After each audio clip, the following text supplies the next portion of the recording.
G20 में भारत को फंसाने की सबसे बड़ी साजिश, मुश्किल में पड़े पीएम मोदी।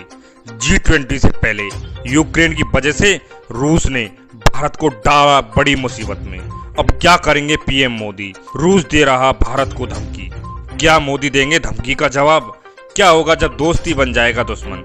क्या भारत में G20 समिट को रोकना चाहता है रूस भारत को बार बार क्यों दे रहा है धमकी? यह हम आपको आगे वीडियो में बताएंगे। भारत में पहली बार G20 समिट होने जा रहा है। इस समिट को लेकर भारत में जबरदस्त तैयारियां भी चल रही हैं, लेकिन अब इसी G20 समिट में भारत को फंसाने की बड़ी तैयारी भी हो रही है।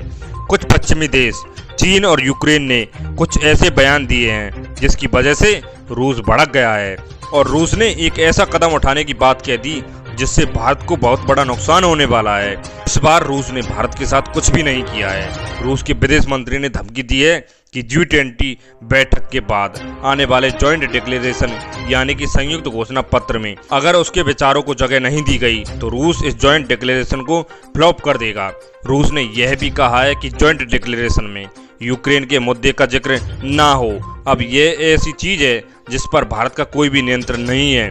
भारत G20 के देशों को रूस का विरोध करने से तो रोक सकता है, लेकिन भारत इन देशों को यूक्रेन का मुद्दा उठाने से कैसे रोक पाएगा? हैरानी की बात तो देखिए कि पिछले साल इंडोनेशिया में हुए G20 समिट में यूक्रेन युद्ध की जमकर चर्चा हुई, लेकिन इसके बावजूद रूस ने इंडोनेशिया के जॉइंट डिक्लेरेशन को फ्लॉप नहीं किया। हालांकि रूस ने इस पर आपत्ति जरूर जताई थी, लेकिन फ्लॉप तो बिल्कुल भी नहीं किया। तो फिर रूस इस बार भारत में G20 डिक्लेरेशन को फ्लॉप करने की बात क्यों कर रहा है? कुछ एक्सपर्ट्स का मानना है कि रूस को यूक्रेन के बयान ने उकसाया है। यूक्रेन ने कुछ दिन पहले एक बैठक में दावा किया था कि भारत ने उससे वादा किया है कि वह जॉइंट डिक्लेरेशन में यूक्रेन के पक्ष को रखेगा।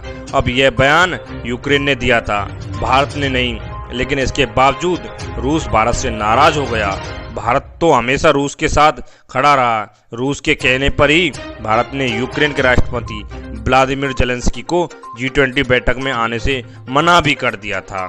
लेकिन रूस के लिए इतना कुछ करने के बावजूद पुतिन ने भी इस बैठक में आने से मना कर दिया।